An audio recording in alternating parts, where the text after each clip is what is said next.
ሰላም ጤና ይስጥልን ውድ የአሮማ ሚዲያ ቤተሰቦቻችን፣ የሰዓቱን ዜናዎች እንደሚከተለው እናቀርባለን። አብራችሁን ቆዩ። ኢራን እስራኤል ላይ ጥቃት ያደረሰችው 5% ብቻ ወታደራዊ አቅሟን በመጠቀም መሆኑን ገለጸች። የኢራን አብዮታዊ ጥበቃ ኮርፑስ ማስተባበሪያ ኃላፊ ብርጋዴር ጀነራል መሐመድ ሬዛ ናቅዲ እንደተናገሩት ቴህራን ሙሉ ለሙሉ ወታደራዊ አቅሙ ቢኖራትም ከእስራኤል ጋር በተደረገው ጦርነት 5% ወታደራዊ አቅሟን ብቻ ተጠቅማለች። ለእስራኤል የሰጠው አጸፋ በዋናነት በአብዮታዊ ዘብ ጥበቃ የአየር መከላከያ አቅምን ላይ የተመሰረተ መሆኑን የጠቀሱት ኃላፊው የሀገሪቱ የጦር ኃይሎች ሙሉ ለሙሉ አልተነኩም ሲሉ መናገራቸውን የኢራን የሀገር ውስጥ ሚዲያ ቁዱስ ኢንተርናሽናል ኒውስ ኤጀንሲ ዘግቧል። ለመታገል በደንብ ታጥቀናል፣ ምናልባትም ለብዙ ዓመታት ጠላትን በሚሳኤል እየደበደብን በዚሁ ፍጥነት ማጥቃት እንችላለን ብለዋል።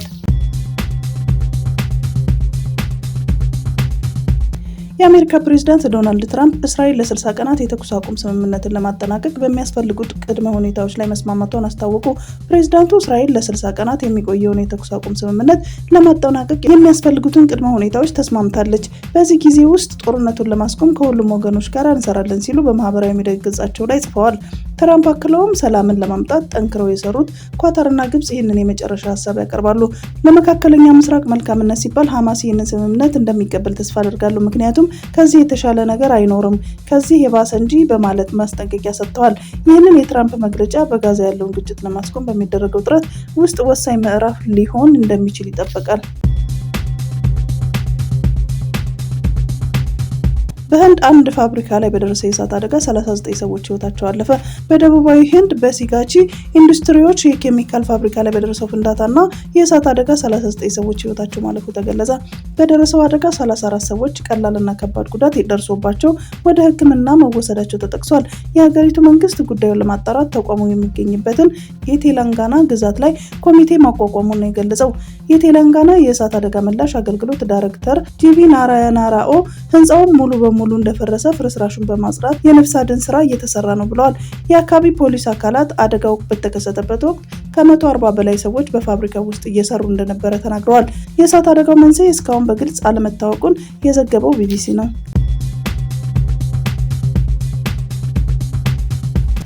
ሶማሌ ነጻነቷን ያገኘችበትን 65ኛ ዓመት በወታደራዊ ትርኢት አከበረች። በዛሬው ዕለት በሞቃዲሾ በተከናወነው በዚህ የነጻነት በዓል ላይ የሶማሊያ ጦር ኃይል ልዩ ወታደራዊ ሰልፍ ማሳየቱ ተዘግቧል። እንዲሁም የሶማሊያ አየር ኃይል የተለያዩ ትርኢቶችን በሰማይ ላይ ማሳየቱ ተገልጿል።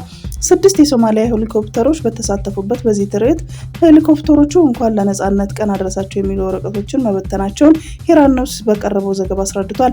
በዚህ ወታደራዊ ትርኢት ላይ የቱርክና የቻይናን ጨምሮ የተለያዩ ሀገራት አምባሳደሮች መገኘታቸው ተገልጿል። የሀገሪቱ ፕሬዝዳንት ከትርኢቱ በኋላ የነጻነት ሐውልት ላይ የአበባ ጉንጉን ማስቀመጣቸውን ዘገባው አስረድቷል። በዓለም ላይ ትንኝ የሌለባት ብቸኛው ሀገር አይስላንድ መሆኗ ተገለጸ። ይህቺ እሳተ ገሞራዎች፣ የበረዶ ግግሮችና የሰሜኑ መብራቶች መገኛ በመባል የምትታወቀው ሀገር ከትንኝ ንክሻ ነፃ በመሆን ልዩ ቦታን ትይዛለች። በአይስላንድ ያለው ፈጣን ቅዝቃዜና መቅለጥ ዑደት ትንኞች እንቁላል የሚጥሉበትና የሚራቡበትን ሂደት ያናጋል ተብሏል። የሀገሪቱ የመሬት አቀማመጥ ውሃን በፍጥነት የሚያፈስ በመሆኑ ትንኞች እንቁላላቸውን የሚጥሉበት ምቹ ኩሬዎችና የቆሙ ውሃዎች የሉም ተብሏል። ትንኞች ወደ አይስላንድ ለመድረስም ሆነ ለመኖር የሚያስችል ምቹ ሁኔታ አላገኙም። ሳይንቲስቶች ቢሆኑ በአይስላንድ ያለውን የአየር ንብረት በመኮረጅ በቤተ ሙከራ ውስጥ ትንኞችን ለማራባት ቢሞክሩም አልተሳካላቸውም ነው የተባለው። ስለዚህ መላው ዓለም ከትንኝ ንክሻ ጋር ሲታገል አይስላንድ በሰላማዊ ትንኝ በሌለበት የበጋ ምሽቶች ትደሰታለች ተብሎላታል።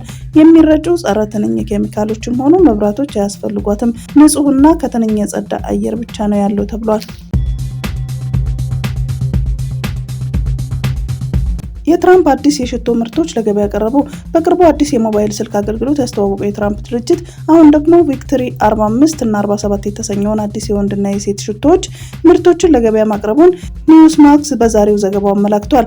የትራምፕ ሽቶዎች ማሸነፍ፣ ጥንካሬና ስኬት በሚል መለያ ለገበያ መቅረባቸው ታውቋል። ትራምፕ ሰኞ በማህበራዊ ትስስር ገጻቸው ባሰፈሩ ጽሑፍ የትራምፕ ሽቶዎች እዚህ አሉ፣ ቪክቶሪ 45 እና 47 ይባላሉ፣ ምክንያቱም ለወንዶችና ለሴቶች አሸናፊነት፣ ጥንካሬነትና ስኬት የሚያንጸ የሚያንጸባርቁ ናቸው።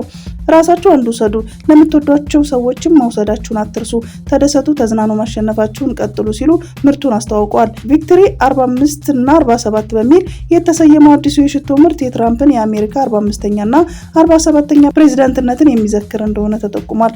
የትራምፕ ድርጅት የንግድ እንቅስቃሴውን ከፕሬዝዳንቱ የፖለቲካ ትርክትና ገጽታ ጋር ይበልጥ እያስተሳሰረ መምጣቱን ተዘግቧል። ዩኤስአይዲ ከዛሬ አንስቶ ማንኛውንም የውጭ እርዳታዎች ማቅረብ ማቆሙን የአሜሪካ መንግስት አስታወቀ። የአሜሪካ ውጭ ጉዳይ መስሪያ ቤት ኃላፊ ማርኮ ሩቢዮ ሜኪንግ ፎሬን ኤድ ግሬት አጌን በሚል ርዕስ ባወጡት መግለጫ ከዛሬ ጁላይ 1 ጀምሮ ዩኤስአይዲ ማንኛውንም እርዳታ የማይሰጥ መሆኑን በይፋ አውጇል።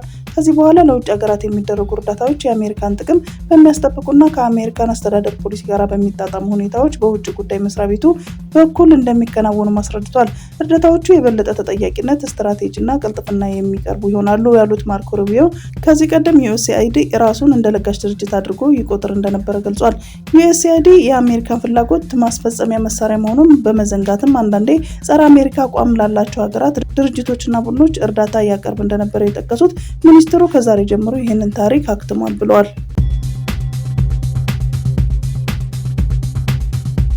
የውጭ ሀገር ዜጎች በኢትዮጵያ የመኖሪያ ቤት ባለቤት መሆን የሚችሉበትን አዋጅ አጸደቀ። የሕዝብ ተወካዮች ምክር ቤት ባካሄደው መደበኛ ስብሰባ የውጭ ሀገር ዜጎች በኢትዮጵያ የመኖሪያ ቤት ባለቤት መሆን የሚችሉበትን አዋጅ አጽድቋል።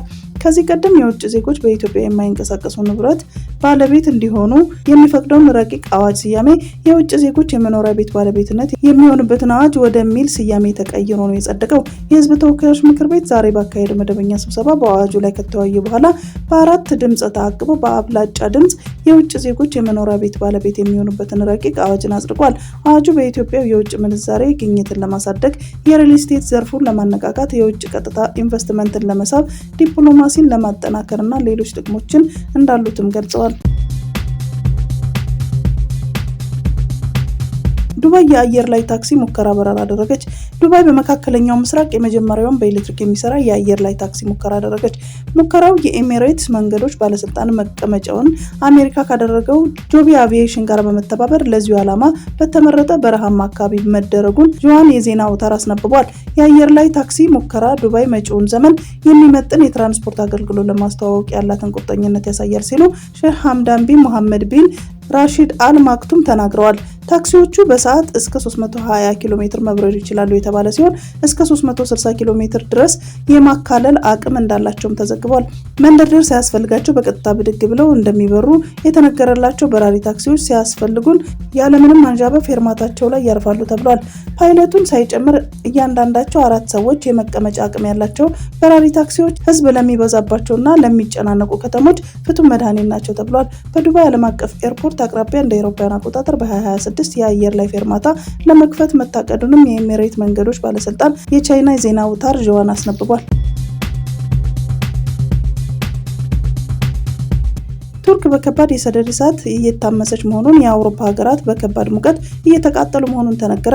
የምዕራብ ቱርክ በተነሳው ሰደድ እሳት ምክንያት 50,000 የሚሆኑ ነዋሪዎች አካባቢውን እንዲለቁ ተደርጓል። እሳቱ በፍጥነት በመዛመዱ በርካታ አካባቢዎችን ማውደሙን እየተዘገበ ይገኛል። የቱርክ የጤና ጥበቃ ሚኒስትር ካማል ሜምሶግሉ እንዳሉት የእሳት አደጋ ተከላካዮችና ሌሎች የአደጋ ጊዜ ሰራተኞች ሰደድ እሳትን ለመቆጣጠር ያለ እረፍት ርብርቦች እያደረጉ ቢሆንም እስካሁን መቆጣጠር አለመቻሉንና እስካሁን በቃጠሎ የተጎዱት 46 ሰዎች መኖራቸውን ጨምሮ ገልጸዋል። የአዝሚር ከንቲባ በበኩላቸው ዛሬ ለእኛ በጣም ከባድ ቀን ነው። በውበታችን አዝሚር ላይ የሚነሱት በርካታ የእሳት ቃጠሎችን በተመሳሳይ ጊዜ እየተዋጋን ነው። ከሚመለከታቸው ተቋማት ጋር በመተባበር የእሳት አደጋ መከላከያ ዲፓርትመንታችን ከከባድ ማሽነሪዎች፣ ታንከሮችና ሁሉም የመስክ ሰራተኞች ጋር በመሆን በሙሉ አቅማቸው እየሰሩ ቢሆንም እንዳለመታደል ሆኖ ደኖቻችንን ወደ አመድነት ተቀይረዋል ብለዋል። በተመሳሳይም በፈረንሳይና በእንግሊዝ ከፍተኛ ሙቀት መመዝገቡን ተሰምቷል። በእንግሊዝ ከዚህ ቀደም በነበረ እጅጉን የላቀ የሙቀት መጠን ከ33.5 እስከ 35 ዲግሪ ሴልሺየስ የሙቀት መጠን ተከስቷል ነው የተባለው። በጣሊያን 2 ሰዎች በሙቀቱ የተነሳ ህይወታቸው ሲቀጠፍ በያዝነው ሳምንት በሀገሪቱ የተመዘገበው የሙቀት መጠን 45 ዲግሪ ሴልሺየስ እንደደረሰ ተገልጿል። የአየር ንብረት ትንበያዎች እንደሚጠቁሙት የሙቀት መጠኑም ከዚህም በላይ የመጨመር እድል እንዳለው የሚያሳይ ሲሆን ሙቀቱ በዚህ ከቀጠለ በአውሮፓ የተለያዩ አካባቢዎች የሰደድ እሳት ሊከሰት እንደሚችል ባለሙያዎች እየተናገሩ ይገኛሉ።